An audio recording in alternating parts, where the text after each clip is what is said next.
आज हम एक बिल्कुल न्यू बेल मंगा स्टार्ट करने वाले हैं जिसमें हम दो ऐसे पर्सन्स को देखेंगे जिनकी फेरोमोन कंपैटिबिलिटी बिल्कुल 0% है। वो दो एक दूसरे को देखते ही मारने को दौड़ते हैं, यहाँ तक कि उनकी ये फाइट न्यूज़ में भी आ गई। हमारा फर्स्ट मेन लीड लोजियो जो कि एक पीच फ्लेवर्ड ओमेगा है, स्कूल का प्रीटियस्ट बॉय, इंटेलिजेंट, ट्रबल मेकर और फाइट करने में सबसे आगे। इसी तरफ हमारा सेकंड मेन लीड यंग जो कि ऑरेंज फ्लेवर्ड अल्फा है, एक हैंडसम और यूनिवर्सिटी का बुली बॉय जो कि अपने फेस की चोटों के साथ भी काफी कूल लगता है और खाने में एक्सपीरियंस्ड और साथ ही साथ अच्छी फिजिकल स्ट्रेंथ भी। इन दोनों की फैमिलीज बिजनेस राइवल हैं, जिस वजह से ये भी बचपन से ही एक दूसरे के नेचुरल एनिमी बन गए। जब बचपन में वो फाइट करते थे तो उनकी मदर्स उन्हें रोकने की बजाय उल्टा फाइट करने के लिए और भी मोटिवेट करती। चैट रूम में ये क्वेश्चन चल रहा था कि अगर किसी 0% कंपैटिबिलिटी वाले अल्फा और ओमेगा को हमेशा हमेशा के लिए एक साथ रहने और डेट करने का बोला जाए तो क्या होगा। इसके अकॉर्डिंग तो ये मैच काफ़ी रेयर है, इसीलिए साइंटिफिकली तो ऐसा होना इम्पॉसिबल है। को लग रहा था कि वो दोनों तो एक दूसरे को मार मार कर ही मार डालेंगे। इस पर यन ने बोला कि आखिर मैं एक बीच को ना कैसे कह सकता हूँ, इसीलिए मैं उसे खुद को बाइट करने दूंगा। और लोशियन तो मुंह बनाने लग गया कि सभी अल्फास ऐसे ही बात करते हैं।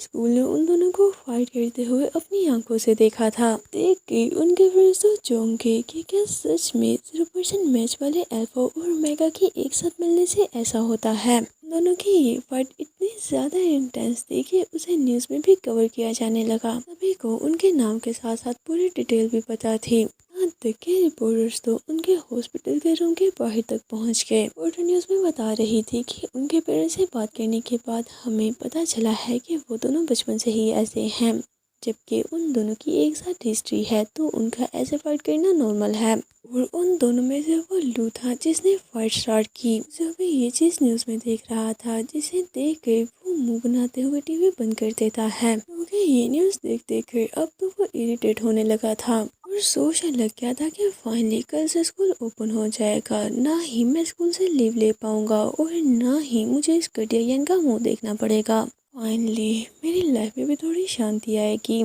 इतने में उसके मोबाइल पर कुछ नोटिफिकेशंस आने लगते हैं। हाई स्कूल स्टूडेंट्स का ग्रुप था जो कि कल की ओपनिंग सेरेमनी के लिए एक दूसरे को चीयर्स कर रहे थे। इसे देख कर वो तो मुंह बनाते हुए उन सभी को अपना मुंह बंद करने के लिए एक अजीब से बोलो वाला इमोजी सेंड कर देता है। और बैंकर जब वो रेस्ट करने के लिए लेटा तो सोचने लग जाता है आखिर ये क्या था। अचानक से उसे याद आता है आज सुबह जब वो नींद में था तो उसे क्लास टीचर की कॉल आई थी।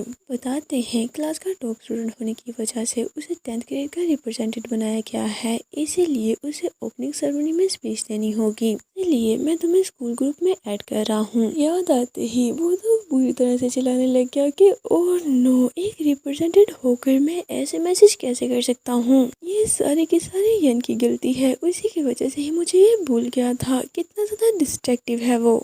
साथ ही जल्दी जल्दी से उस इमोजी को डिलीट कर दिया। में उसे 11th क्लास के रिप्रेजेंटेटिव का वही सेम पांडा वाला मैसेज आता है। इसे देख कर उसे काफ़ी अच्छा लगा और फौरन ही उसे अपनी फ्रेंड लिस्ट में ऐड कर लेता है। साथ ही उसे मैसेज भी कर दिया कि अब जबकि हम दोनों ही आउटस्टैंडिंग स्टूडेंट हैं तो हमें एक दूसरे का फ्रेंड बन जाना चाहिए।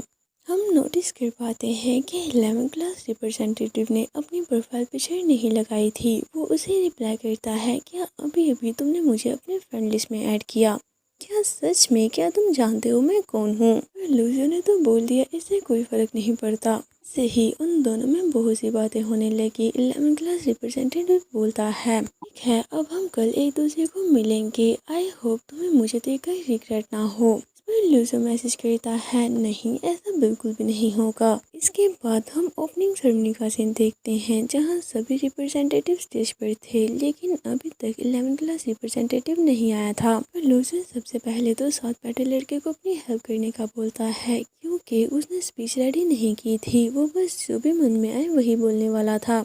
पर उस लड़के ने भी लूसियो की हेल्प करने का इशारा कर दिया। इसके बाद वो 11th क्लास रिप्रेजेंटेटिव को मैसेज करके पूछने लगता है कि तुम कहाँ हो, अभी तक क्यों नहीं आए। पर वो भी बोल देता है बस मेरा काम खत्म हो ही गया, मैं वहाँ आने ही वाला हूँ, बस थोड़ा सा वेट करो। ऐसे ही स्माइल करते हुए उसे मैसेज कर रहा था। इतने में रिप्रेजेंटेटिव का इंट्रोडक्शन स्टार्ट हो गया।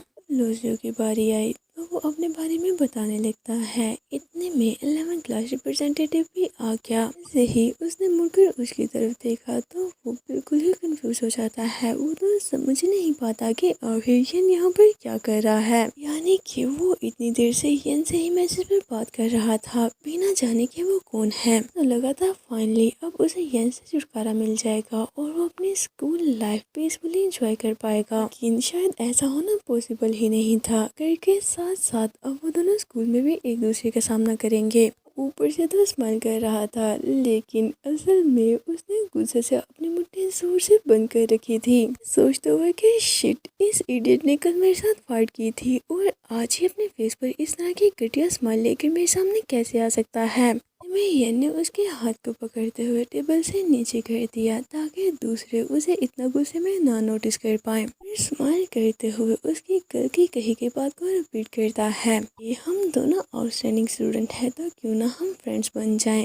ये सुनते ही लूसियो को तो गुस्से से आग ही लग गई। वो तो उस पर चिल्लाने लगता है। यन तो जल्दी से उसके सामने से माइक साइड पर करता है कि माइक अभी भी ओपन था और उसके ऐसे गुस्से से बोलने से सभी का ध्यान उन दोनों की तरफ आ जाता है कि वो सभी पहले से ही इन दोनों के फर्ज के बारे में जानते थे। वो तो इन दोनों को दोबारा से एक साथ देखकर कुछ ज़्यादा ही घबरा गए। स्पेशली सभी टीचर्स, उन्हें तो लग रहा था कि कहीं ये दोनों यहीं पर दोबारा से फाइट ना करने लग जाएं। पूरे हॉल में कुछ देर के लिए तो बिल्कुल ही शांति हो गई थी। सिचुएशन को देखकर लूजो के फ्रेंड तो माहौल को थोड़ा शांत करने के लिए ऑकवर्डली हंसने लग गए और ऊंची ऊंची बोलने लग जाते हैं। ये ओपनिंग सेरेमनी तो सच में अमेजिंग है। लूजियो, तुम तो बहुत क्रिएटिव निकले। जिस पर दूसरे सभी स्टूडेंट्स भी हंसने लग जाते हैं। दूसरी तरफ स्टेज के ऊपर तो लूजियो गुस्से से यन को बोल रहा था कि मेरा हाथ छोड़ो, अरे ऐसा करने से लोगों को हमारे बारे में गलत आइडिया होने लगेगा। ये बोलते हुए वो साथ ही साथ नीचे से उसके पैर पर अपना पैर भी मार रहा था। ये ऐसा करने पर जायन तो उसकी तरफ देखते हुए बोलता है, मूव करना बंद करो, हम पब्लिक में हैं। लेकिन लूजियो तो अपनी दोनों लेग के बीच उसकी एक लेग रखकर जोर से दबाते हुए आहिस्ता से बोलता है, तुम फॉरवर्ड कहीं कि तुम्हारी ऐसा करने की हिम्मत कैसे हुई।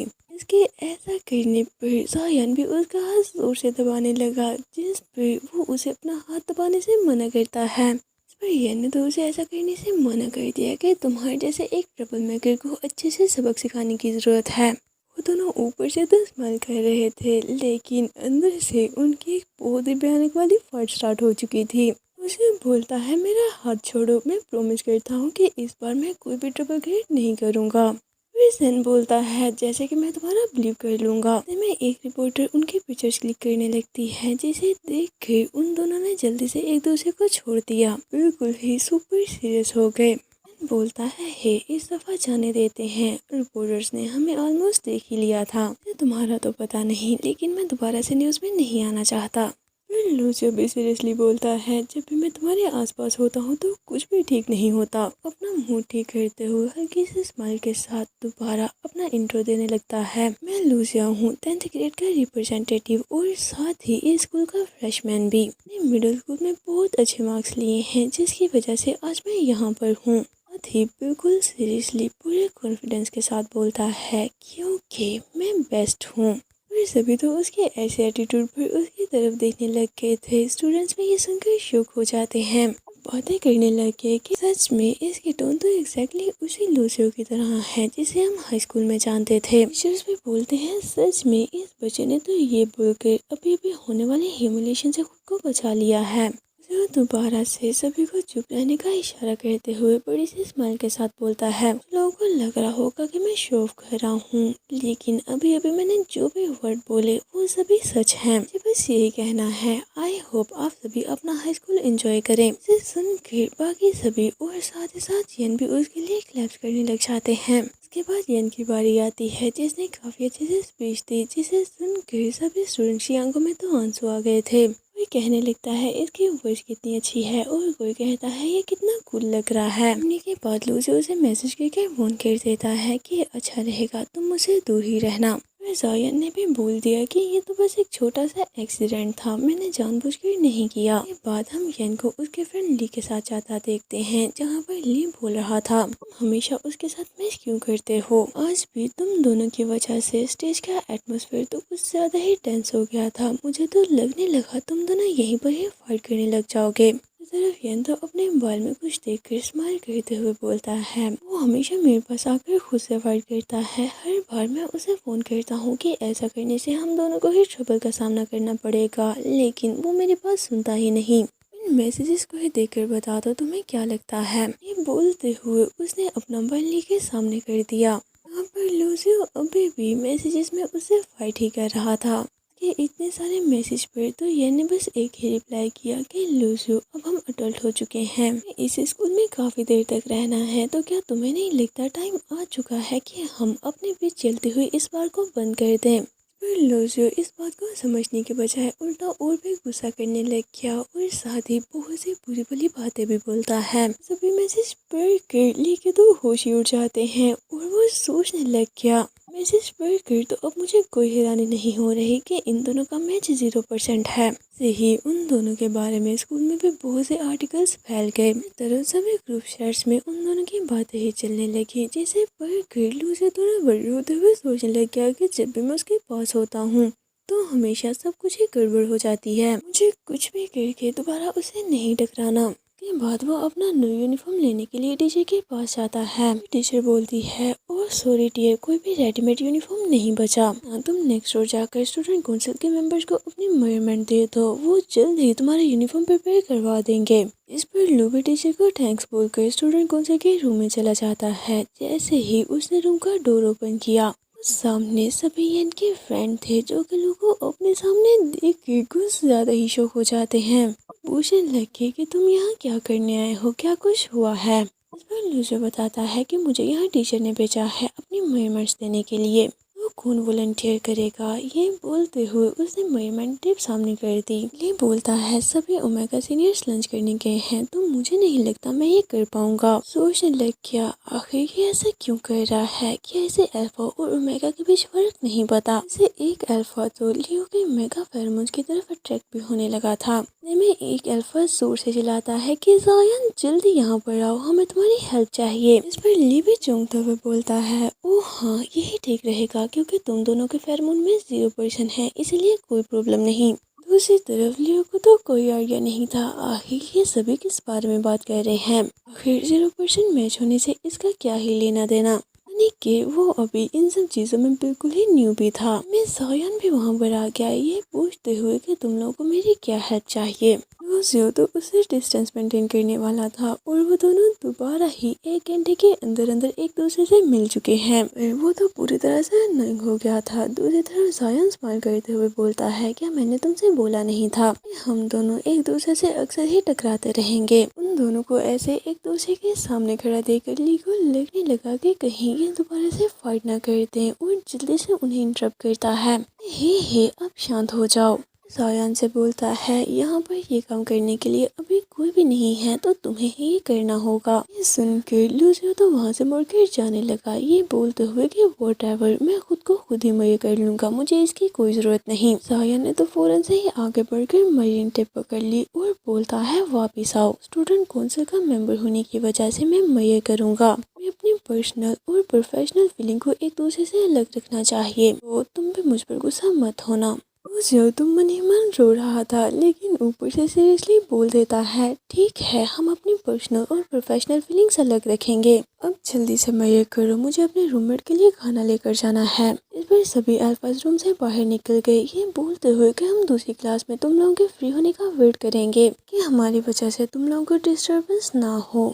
दोनों अब हाई स्कूल में हो तो अपने वर्ड्स पर पूरे रहना, बिल्कुल भी फाइट नहीं करनी। उनके जाने के बाद जायन बोलता है, कम ऑन, अब तुम्हें अपना स्कूल यूनिफॉर्म उतारना होगा कि मैं एक्यूरेट मय कर सकूं। अगर मैं ऐसे ही जैकेट के ऊपर से मय करता हूं तो यूनिफॉर्म लूज हो सकता है और ऐसा यूनिफॉर्म बिल्कुल भी अच्छा नहीं दिखेगा। लूसियो पहले तो चौंक गया था और फिर अपनी जैकेट उतार देता है कि फाइन, अगर यही प्रॉपर प्रोसीजर है तो मैं भी ये उतार देता हूँ। वो अब जल्दी करो। फिर जायान भी काफी केयरफुली उसे अच्छे से मेजरमेंट करने लगता है। जैसे उसने उसकी वेस्ट मेजर की तो फील करता है लूसियो की बॉडी थोड़ी कांप रही है। फिर वो पूछने लग गया कि क्या यहाँ पर तुम्हें टिकल हो रही है। दूसरी तरफ लूसियो तो खुद को स्लिम दिखाने के लिए अपनी सांस रोककर खड़ा था।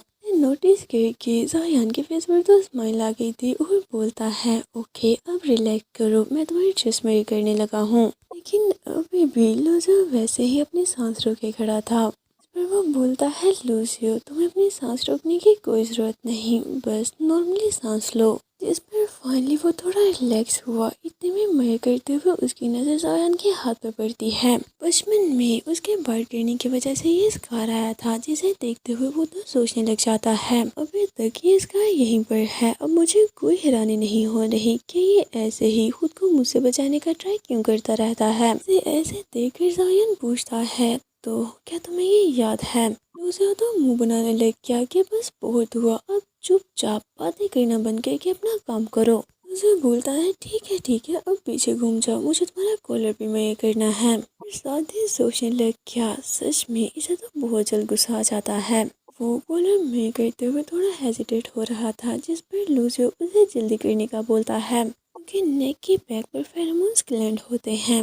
यहाँ पर एक दूसरे को मार किया जाता है। मेगास अपने फेरोमोन्स को रोकने के लिए उन ग्लैंड्स पर पैच लगाते हैं। जब यन की नज़र उसके पैच पर पड़ी तो देखता है पैच के ऊपर भी उसने भालू बना रखा था। देख के वो तो ब्लश करने लग गया और फिर सर पकड़ते हुए पूछता है क्या मुझे अपनी आँख बंद कर लेनी चाहिए। फिर लूसियो पूछता है आखिर तुम्हें अपनी आँख क्यों बंद करनी चाहिए। अपनी आइज बंद करके आखिर तुम मेरा कॉलर मेयर कैसे करोगे। यन का ऐसा ब्लशिंग फेस देखकर वो तो गुस्से से पूरी तरह रेड होते हुए उसके फेस पर एक जोरदार पंच मार देता है।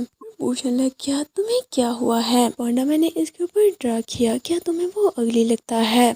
लूसियो को इस बारे में थोड़ा सा भी आइडिया नहीं था कि वो इतना हेजिटेट क्यों हो रहा है। गाइस अब आप सभी को मुझे कमेंट बॉक्स में बताना है कि क्या इन दोनों के 0% फेरोमोन मैच होने के बावजूद भी एक साथ आने के चांसेस हैं। तो इसी के साथ आज का ये पार्ट यहीं पर एंड करते हैं। अगर आपको ये वीडियो अच्छी लगी हो तो प्लीज़ मुझे ज़रूर बताएं। इसे लाइक करके मुझे मोटिवेट भी ज़रूर करें। अगर तो इस वीडियो पर 500 लाइक्स का टारगेट कंप्लीट हो जाएगा तभी मैं इस मांगा को कंटिन्यू करूँगी। तो अगर आपको ये मांगा देखना है तो जल्दी से इस टारगेट को कंप्लीट करें। ये मांगा बहुत ही फनी और स्वीट होने वाला है एंड आई नो आप सभी को ये काफ़ी अच्छा लगेगा। तो जल्दी से मुझे मोटिवेट करें। Until that, stay with me and bye bye.